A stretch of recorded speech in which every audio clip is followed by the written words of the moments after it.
Najua hii si music. That's my type This is of not songs, this is not bro. Feragola. Bro, Eh? this is my type of songs, man. You listen to this? You need to check my Spotify. So, but where did you acquire this taste from? No, I'm diverse. I'm versatile. I'm dream. But where did you acquire this taste? In your story, there's nowhere where you should have been interacting with J. Cole. Bro, I'm named after one of the greatest hip hop producers in history, Dr. Dre. I say, man. So, where was the? I'm trying to look for the. Where was the opportunity to listen to these hard English songs?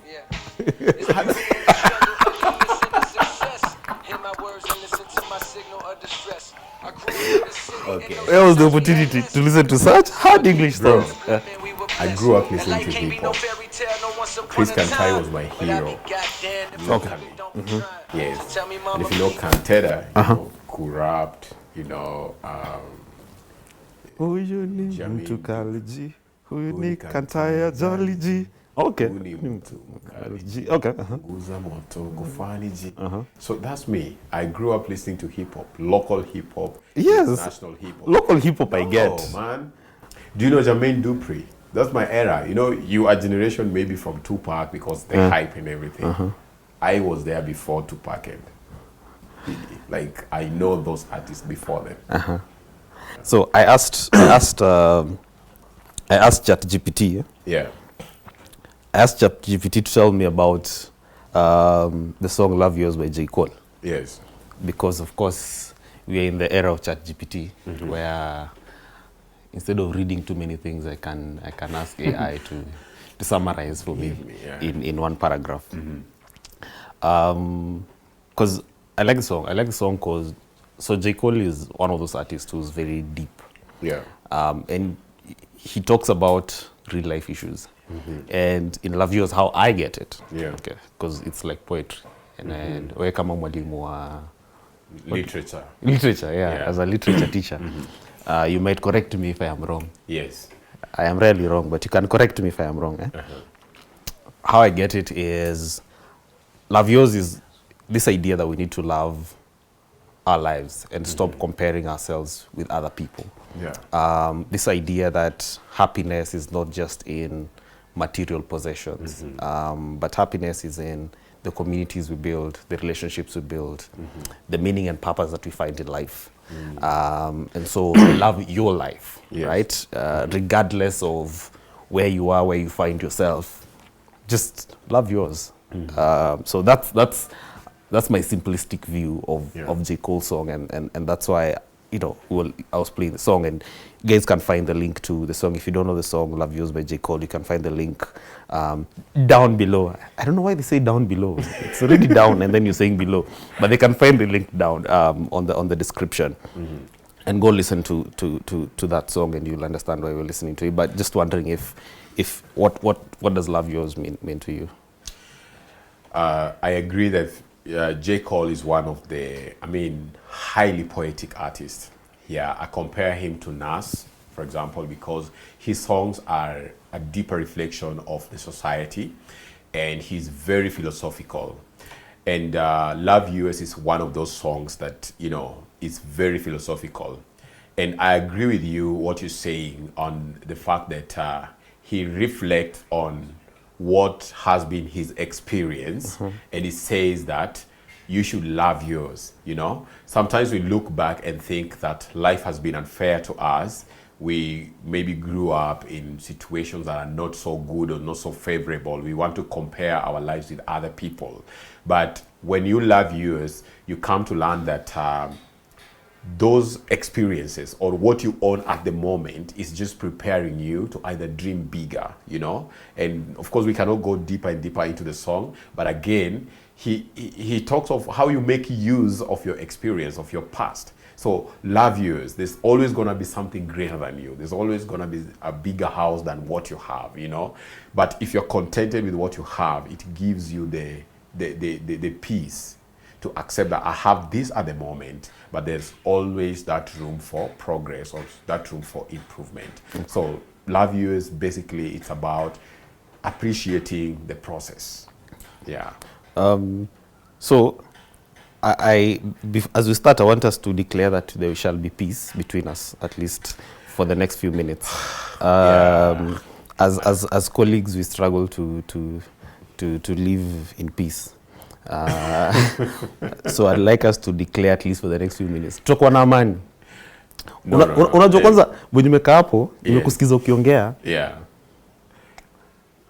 Mtu hawezi jua. The quality of my conversation is surprising you. Mtu hawezi jua mali umetoka buda.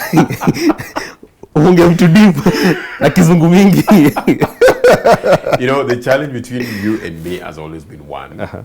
We grew up in the same neighborhood, but we didn't know each other. Okay. We never crossed paths. Of course, you are younger than me, so I was bowling with the big cats as you were still coming up in good faith. But again, you kind of see you in me, and I also see me in you, like your experience that we have to struggle because you want to get to know, I mean, how is it so similar? And then again, where is the difference? And your failure to find that is what makes you actually, you know, the banters. It's okay. So you can call me a failure all you want, but you're on my show today. Yes. I am hosting you out of the kindness of my heart. I chose to make you my first guest. So out of the kindness of my heart. So don't confuse my kindness for weakness. All right. The episode today is about connecting dots. And one of the things that a lot of us young people and Kenyans and Africans struggle with is the ability to see the connection between our everyday struggles and governance and politics. Often we create a separation. Inafeel nika asa wasiasa wanafanya vitu zao huko. That's their thing. And then we have our lives to live. So if I'm jobless, that's my problem. That's my personal struggle, right? If I can't afford to take my kids to school, that's my failure as a parent. Maybe I'm not working hard enough. If I can't afford to put food on my table, it's because I'm not working hard enough. But we fail to see the connection between those struggles. Hard economic times, but they say things are hard for many families. But people still cannot see the connection between that and the decisions we made on August of last year. How there's a direct correlation, how your member of parliament sitting in parliament and the decisions and the quality of conversations they have has a direct correlation to what happens in your everyday life. And so the reason we're calling this episode Connecting the Dots is we want to try, connect the dots of our stories, because Senate Talks is all about storytelling. We want to connect the dots of our stories and see if can we trace it back to politics? Can we trace it back to governance? Amazing, and the challenge for anyone who's watching, listening is connect your dots, connect your story, and find if you can trace it back to politics. At TLF, there's something we do called life maps, storytelling and life mapping. And life mapping is where you start connecting the journey of your life, where you've come from and where you're going. So I'd like you to do your own little life map and connect it and see if at some point you can see government, you can see politics. The point at where you see politics, that's where you need to start getting concerned about politics today. And my earliest memory as a child, Andres, so you always make fun of where I lived, and maybe I'll say maybe I'll not say where I lived. But my earliest memory is as a 7-year-old, I think. I am in class 2. I'm living in Huruma. My uncle and I have gone to for supper. I was surprised you want to call it dinner, man. Tumeenda supper. That's the thing. At another uncle. Actually, umeenda kukula. So umeenda kudishi mzee. At my uncle, at another uncle's place. Na tunatoka around 9 p.m. Walking back to our place. Now, I know you know the topography of Huruma and the corners that you make within Huruma as you snake your way to your place. And you get to this place and we find a lot of people seated down. Yeah. I don't know what's going on. And when we try to walk past these people seated down, we are called. And lo and behold, it's the cops. So the cops are doing this thing where they're rounding up young men at night. Buda tulishikwa. Yeah. As a 7-year-old kid, nimeshikwa. And then they used to do that thing where they tie one close. Yeah, because they don't have enough whatever. So if they don't do shoelaces, yes, they tie your clothes together. Because they don't have enough. What are these things called? Handcuffs. Yeah. So my uncle. Two son with a hood. Hizo manguo zimefungwa. Yeah.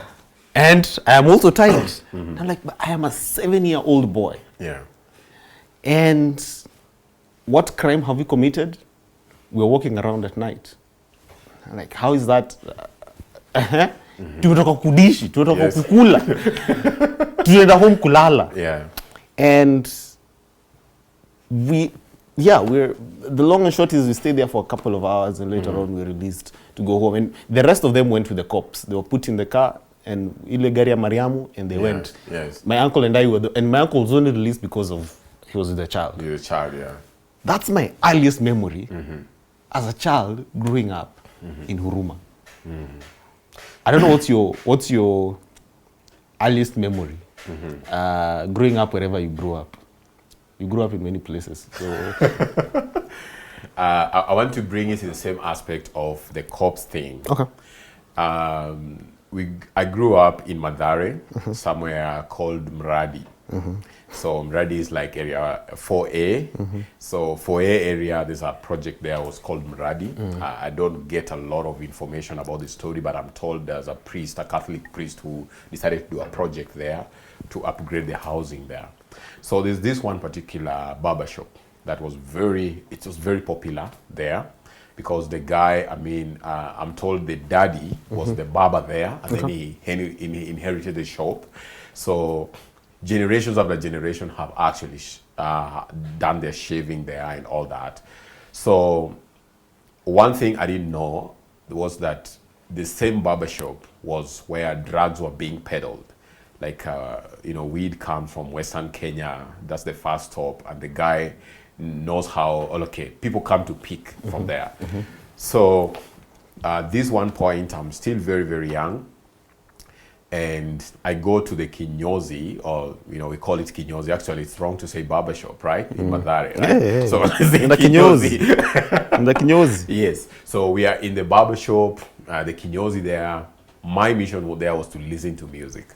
Because, at the barbershop, they play music too, So, Savara has a song called Reggae Kinyozi.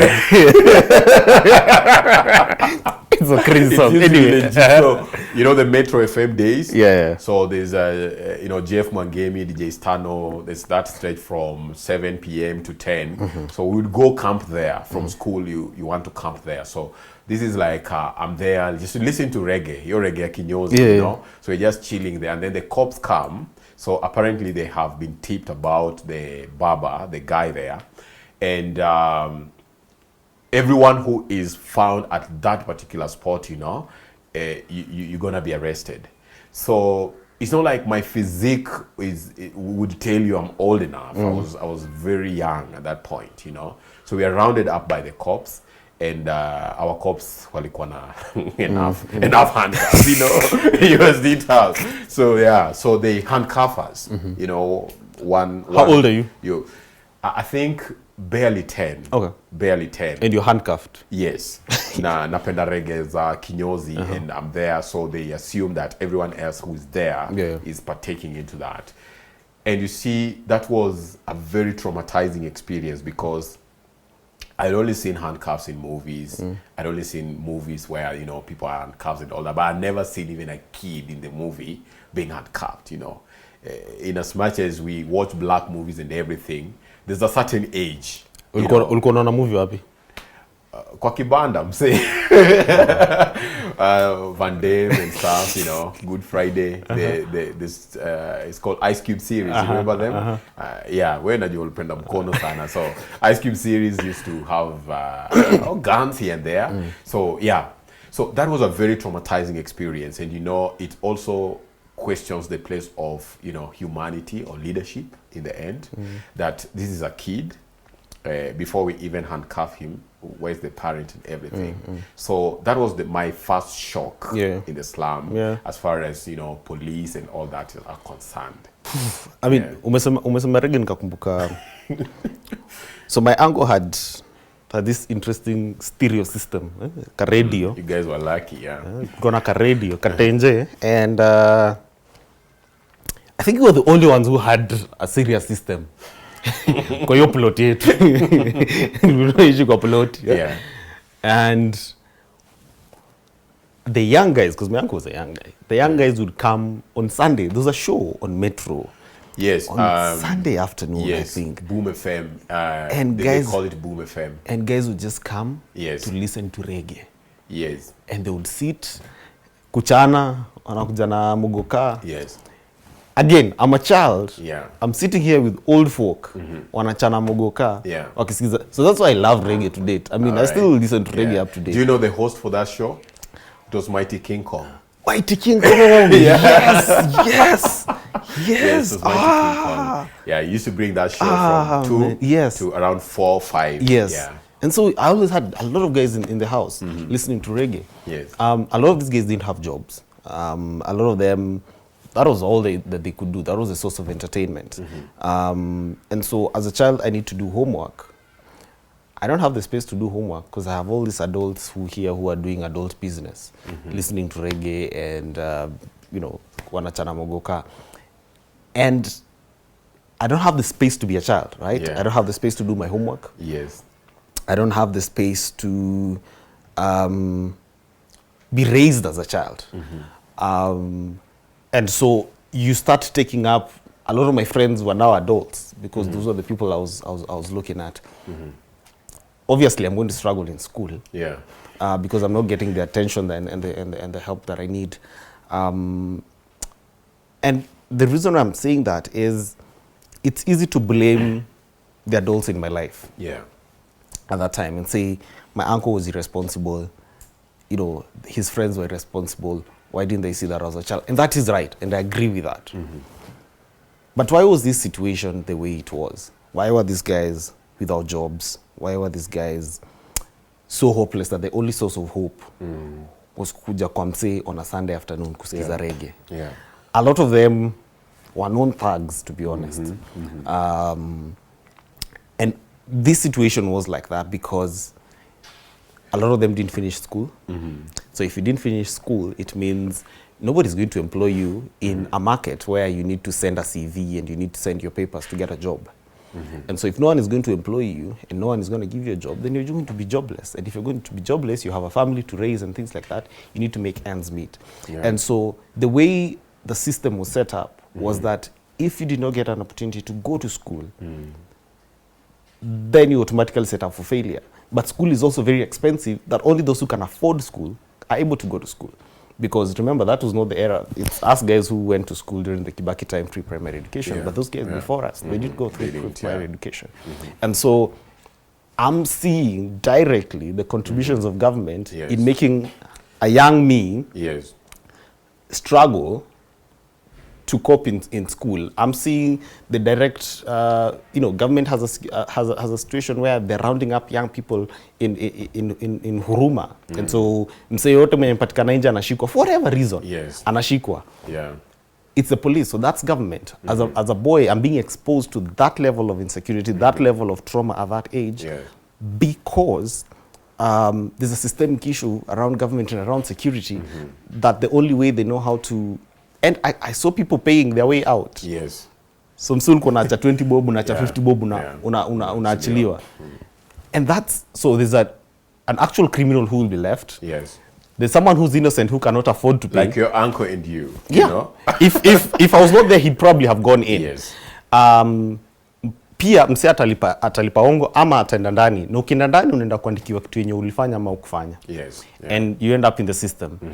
And I think it's important. The reason I'm saying I think it's important for people to connect those dots, to see how whatever you're struggling with, there is a way it connects back to a system in government.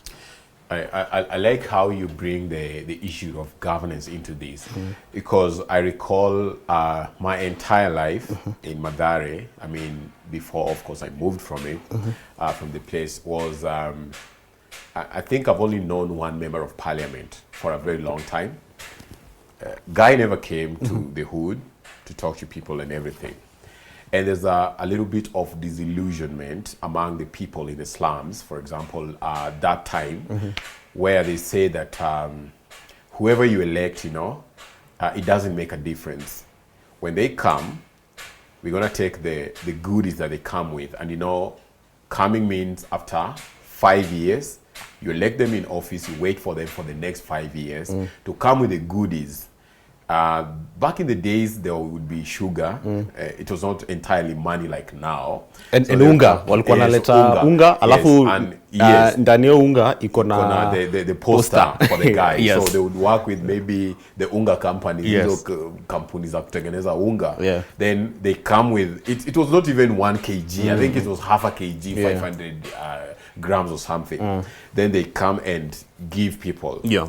And you see, for them, they take that and it's enough for them, because they know so well we don't even have a say into it. So the civic education was really low there. The only civic education I ever saw during those times was simply how to vote. Putting a tick or an X. That is enough.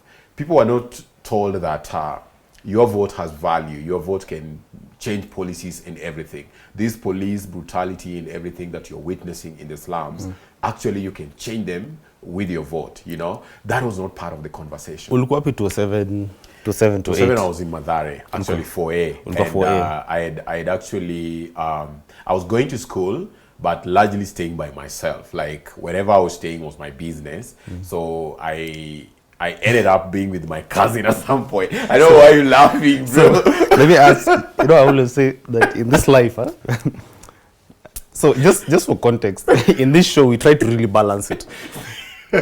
So we spent a bit of time looking for someone who had a different story from the two of us, and we struggled. I think we need new friends, or we need new people. But we always say there are two kinds of people. There are those who are raised, and then there are those who are left to grow. So like you're saying, dogs, so like, you're saying you are left to grow. Yeah, honestly, that's it. Because the only business I had with my dad was to give me money for the next 5 days. Okay. Where I'm staying, where I'm sleeping, none of his business. And it's not like I'm also begging him to help me out. I also don't even like his choices, his preferences of wherever he would want me to be, you know. I have my boys, we know where we're going to stay. So it's a common thing in this And that's normalized. Very normal, very normal, you know. Because I know I also grew up on my own for a long time. I would sleep at one place, eat at a different place, and then now a different place. Okay, so, that's the thing, you know. So 2007, apparently, I was I had found myself at a cousin's place. Okay. Yeah, because I'd exhausted all my options of where I was staying from one house to another. So yeah, that is it. Wow. And again, 2007, I was also in Mathare. I was in 4B. You're in 4A, I was in 4B. And for those who, I wish I had a video to show. To get to 4B, there's a bridge you have to cross. Yeah, I know that. You know, the Nairobi River. Yes. So you have to cross the bridge to the other side. Yes. And I remember, alafu of course shule zetu, as you know, ilikuwa partly ni shule na partly ni ploti. So ground floor ni shule and then upstairs kuna side, so kuna and you always joke there are days class 4 anafika shule wanapata class yao haiko imelipiwa rent. So inabidi class 4 waende class 5 malipa rent. They joined. And then they'll have to learn like, you know. Wana face different sides sasa. Yes, so Wanawekwa desk za class 4 zina face huku, za class 5 zina face huku. side. Anyway. We'll come back to that, you know. So I remember, I mean, I was about I think 12 or 13 in 2007, and it was bad. We would go to school. Crossing that bridge was a problem. Yes. Because on one side was a one community, was the Kikuyu community, and the other side is the Luo community. Yeah. And that bridge, there was always a dead body. Every morning you'd go to school, there was always a dead body. And there was always this tension. And I remember sometimes we'd leave school at 10. Bell na ringing from endeni home. Mambo leo ni kubaya. There will be attacks. You guys go home. I remember one time, and it was very graphic, going to school and finding someone had been murdered. Yeah. And the pigs were eating the head of the person who had been murdered. Yeah. And as a child, you're passing through and seeing that. And that was the year that I was also doing my KCPE. And we were on and off school. One time, the police come and surround our school to protect the kids, because, you know, children are always to be protected. One time, you're being escorted out of school, tunazindikizwa, and saizo naishi Huruma. I have to walk from Mathare to Huruma, which again is a whole security nightmare. Now, again, there's so many traumas that come with that kind of lifestyle. And it was the choices that were made by politicians back then, by leaders back then, that drove that society to that place, that made so many young people today choose, they can never, I have friends who say they will never be part of an election or whatever. The things they saw, if that is politics, they don't want to be part of it. And I saw how it affected us in school. I saw how it affected, we had to move back to the village, right? Because we couldn't stay in Nairobi anymore.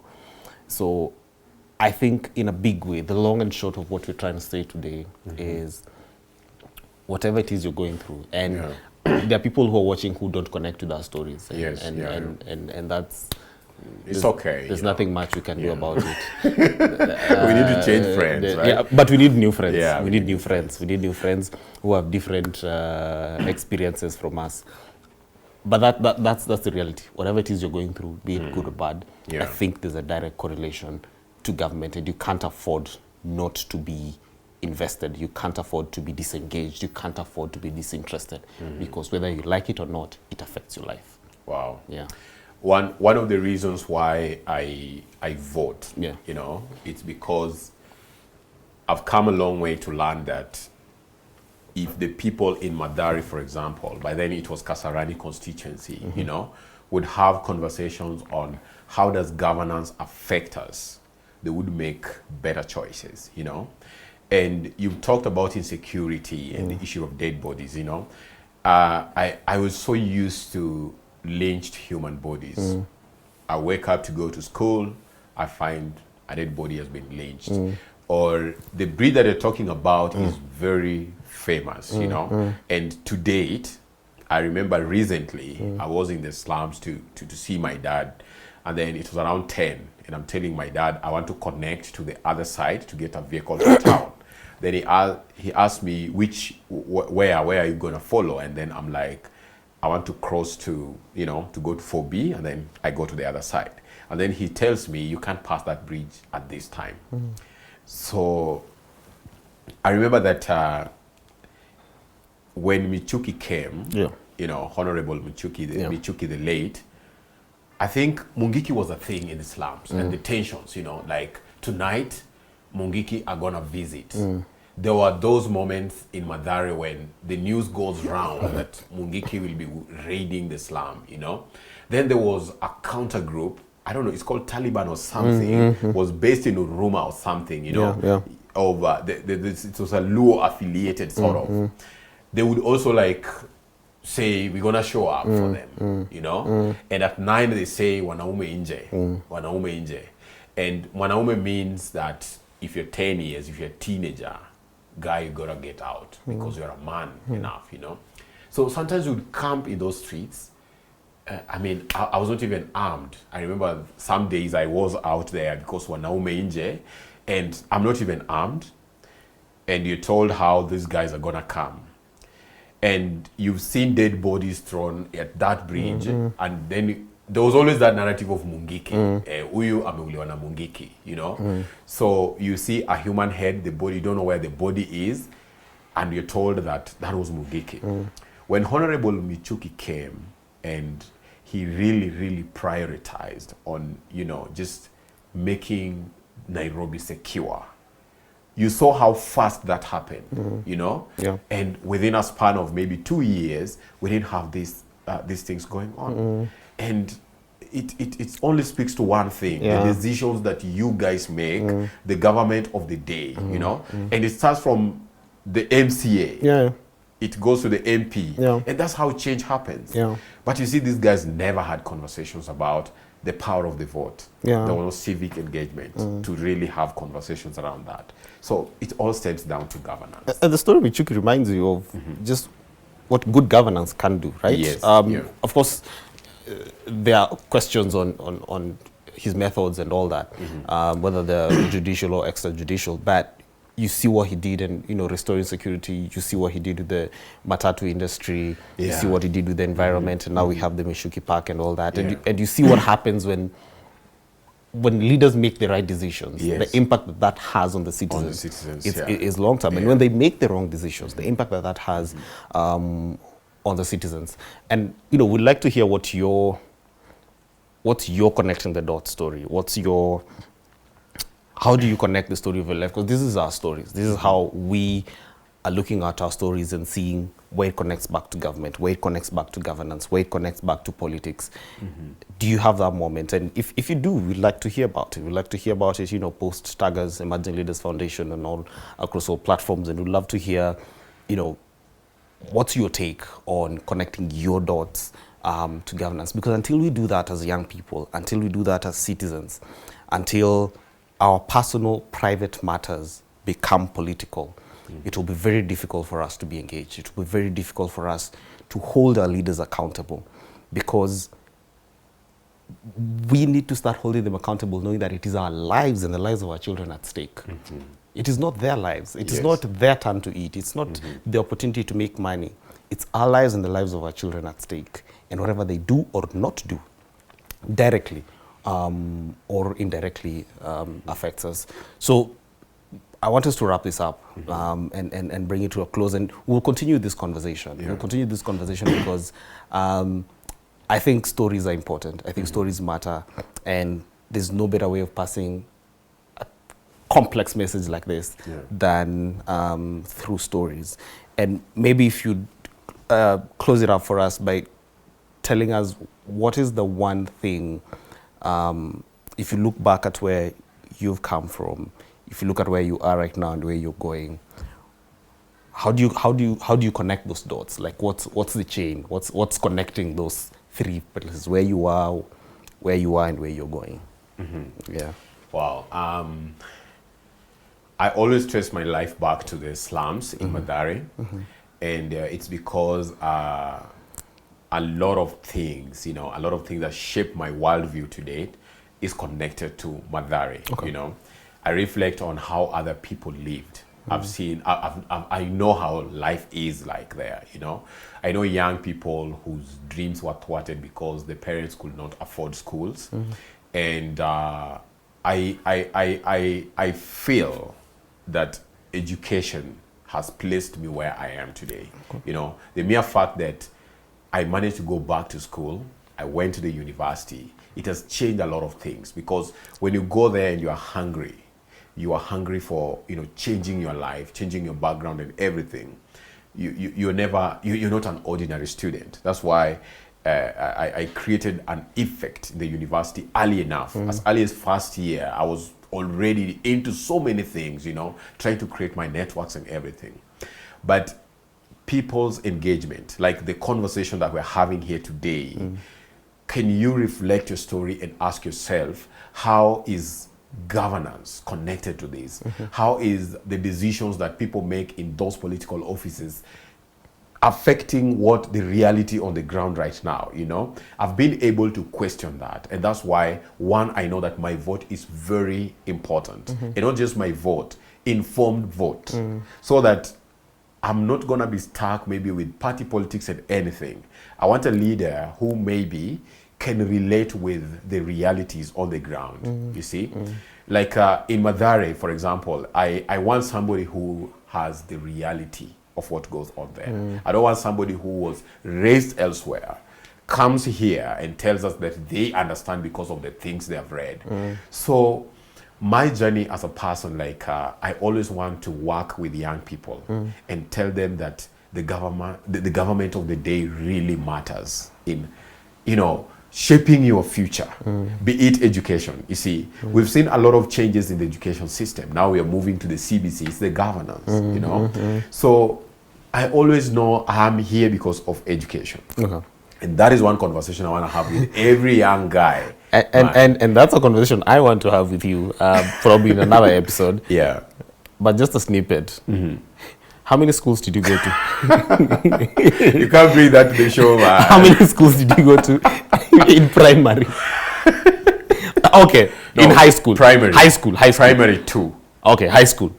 There are 4 years in high school. 8, 4, 4. So how many of the 4 years? How many? 5, but I will explain in the next show. No. Unajua nyinyi ndio wale watu mnatuma CV. No, 5 I'll explain in the next show. Unatuma CV alafu lazima mkue hapo mseme mkubwa hapo mahali unaona between 2007 and but yes, and I'd like to talk about it. I'd like to talk about, because 5 schools. And there's another friend of ours who will also bring on this show, who I think went to 9 schools. Another colleague of ours, who I think went to 9 schools. Primary school as well. Yeah. So, and we'll talk about education on a different day and how that affects kids. Why that was the case, for instance. Those stories are important. But I love that you've owned your story, and that you're using your story not just to, and that's what we want to do here, that we use stories to inspire others. We use our stories to show the things that really matter. And you know, you and I grew up in the same neighborhood, and now we find ourselves here, and we have a responsibility, not just to ourselves, but to those who are coming behind us. And the responsibility is to keep showing them that, you know, we are trailblazing. Among our generations, we are trailblazers. A lot of the people I went to school with are either not alive today, they were either gunned down because they ended up as thieves, and those of them that are alive are barely surviving. So we are pioneers of our generation, of places that we've come from, and we are holding the torch for those who are coming behind us. And so that responsibility, we take it seriously. And when we have an opportunity to share our stories, and hopefully our stories can then inform how others take action, and how they take those actions. But that's it today. We're looking forward to hosting you again next time, and talk about, if you have any questions for us, we'd like to take some of your questions and address them in our next show, in our next episode. And we'd like to keep this light, we'd like to keep this breezy. This is Sarah Talks, the place where we're using stories to help young people, to amplify the voices of young people, to amplify the stories of young people, and to push for greater active citizenship among the citizens of Kenya, and particularly among the younger generation. This happens every month, and it is courtesy of Emerging Leaders Foundation Africa. My name has been Jim India, and my wonderful host has been my colleague and friend, Andre. You can call me Dr. Dre, if you're in a good mood, that is. It's called Otieno Jasiaya. Until next time, good people. Thank you.